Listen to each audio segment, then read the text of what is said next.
नरेंद्र भाई मोदी जी के टीम में उनको उप प्रधानमंत्री का दर्जा प्रदान हो जाए तो एक बड़ी कृपा होगी। ये बिहार के लिए सुनहरा अवसर होगा।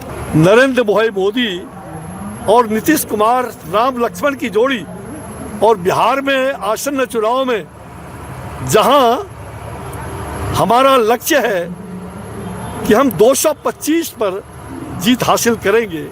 भाई देखो, आज साक्षात 33 करोड़ देवी देवता यहाँ व्यास की गद्दी पर जब श्रीमद् भागवत कथा चल रहा है तो 33 करोड़ देवी देवता, यूँ तो ये सिद्ध धरती है, सिद्धाश्रम की धरती है। यहाँ अनादि काल से, सनातन काल से सारे ऋषि मुनि तपस्वी यहाँ रहे और बड़ा सौभाग्य है कि आज के इस कारम पावन धरती पर हमारे ठाकुर जी महाराज का व्यास की गद्दी से कथा चल रहा है। आज केंद्रीय मंत्री भी आए और हमारे बड़े प्रिय मित्र हैं। मैं कई कारकों में उद्घाटन से लेके कई समारोह कार्यक्रम में पिछले वर्षों तक लगातार साथ रहा हूँ। अभी भी वो हमारी बहुत इज्जत करते हैं और उन्होंने बहुत कुछ, जो मैंने उस समय हाइड्रोजन का स्टीमर बनारस से यहाँ तक का और भागलपुर तक का, बक्सर से भागलपुर, ये हाइड्रोजन, चूँकि मैं इंफॉर्मेशन ये आपको पर्यावरण विभाग में भी था तो वो आपको मैंने बहुत पहले उसके बारे में बताया है। मुझे लगता है कि यहाँ विकास की किरणें लगातार, और ऐसे योग्य पुरुष जब होंगे जिन्होंने अपने माता पिता और पूरे धरनी धाम को तो तरा ही, सारे श्री राम के पूर्वजों को भी याद कर लिया, ये बड़ी बात है जी। और मुझे लगता है विजय जी यशस्वी हों, पुण्य काम करें, दैहिक दैविक भौतिक तापा, तो निश्चित रूप से ये पुण्य का धरती है। और बक्सर से मैं यही संदेश देना चाहता हूँ, ये आतताइयों को नाश करने वाली धरती है, अहंकार को नाश करने वाली धरती है। जो इस धरती पर अहंकार करेगा वो कभी टिक नहीं पाएगा। ये सेवा की धरती है, ये पुण्य भूमि है, ये सलीला की भूमि है। और इसलिए इस धरती के लोगों के साथ जितना प्रेम करोगे उतना ये धरती आपको उर्वर बनाएगा। बिहार की राजनीति में भी अहंकार आ गया है क्या?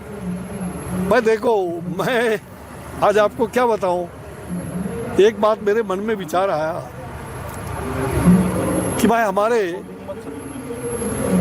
देश के प्रधानमंत्री श्री नरेंद्र भाई मोदी जी हैं और देश के युग पुरुष ही नहीं बल्कि दुनिया भर के आज हर देश के प्यारे भी हैं और वसुधैव कुटुंबकम का गान पूरे विश्व में उन्होंने फैला दिया। ऐसे प्रधानमंत्री विरले होते हैं, सौभाग्य से अटल जी के बाद और उनके आशीर्वाद से हमें ऐसा प्रधानमंत्री मिला है। और बिहार में ये राम लक्ष्मण की जोड़ी, हमारे नीतीश कुमार जी जो मुख्यमंत्री 20 साल से मुख्यमंत्री है, मामूली बात नहीं है। उनके लिए मुख्यमंत्री अब कोई बड़ी चीज नहीं, वो एक हम कह सकते हैं कि मुख्यमंत्री से उनका ओहदा बड़ा हो गया। और ये एनडीए की सरकार नरेंद्र भाई मोदी और नीतीश कुमार राम लक्ष्मण की जोड़ी पूरे देश को दिशा देने के लिए खड़ी है। और बिहार में आसन्न चुनाव में जहां हमारा लक्ष्य है कि हम 225 पर जीत हासिल करेंगे तो निश्चित रूप से हमें नरेंद्र भाई मोदी और नीतीश कुमार जी का नेतृत्व तो चाहिए ही, लेकिन निश्चित रूप से मुझे ऐसा लगता है कि अब बिहार की इच्छा है कि हमारे नीतीश भाई देश के उस ऊंचाई को जहां से पूरे देश की मंत्रणा होगी, एनडीए के कन्वीनर बने, नरेंद्र भाई मोदी जी के टीम में उनको उप प्रधानमंत्री का दर्जा प्रदान हो जाए तो एक बड़ी कृपा होगी। ये बिहार के लिए सुनहरा अवसर होगा। जहां नीतीश कुमार जी एनडीए के पूरे देश के नरेंद्र मोदी के साथ कंधे कंधे मिला करके संयोजक की भूमिका में रहे और उनको उप प्रधानमंत्री का दर्जा प्रदान कर दिया जाए तो बिहार का भी धन्य होगा। दूसरा उप प्रधानमंत्री हमें जगजीवन राम के बाद मिलेगा। ये हमारी इच्छा है, ये व्यक्तिगत रूप से इच्छा वो है। ऐसा सवाल क्यों कर रहे हैं कि लगातार की विपक्ष जो है बीजेपी को टारगेट नहीं कर रही है और कांग्रेस को लोग टारगेट कर रहे हैं? पप्पू यादव। अरे देखो, ऐसे ऐसे बहुत सारे लोग होते हैं, वो मैं उस पर बहुत टिप्पणी नहीं करना चाहता हूँ।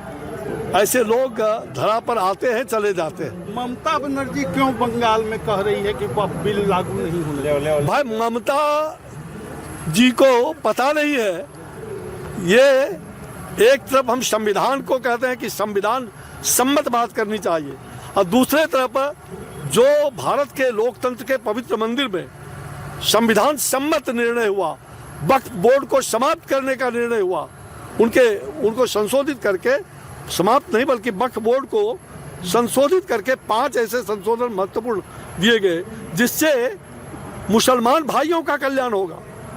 ये केवल उससे मुस्लिम भाइयों का जो आज तक तुष्टीकरण होते रहा है कांग्रेस के जमाने में, उसका संसद ने पुष्टिकरण कर दिया। कह रही है कि तुष्टीकरण नहीं, अब पुष्टिकरण होगा। किसी कीमत पर नहीं यहाँ लागू होगा। मुझे लगता है कि उनको संविधान, ये फेडरल स्ट्रक्चर है और मुझे लगता है कि जो केंद्र के द्वारा निर्णय होता है वो सारे राज्यों को मानना उचित है और वो ये बात करके जनता को बरगला रहे हैं।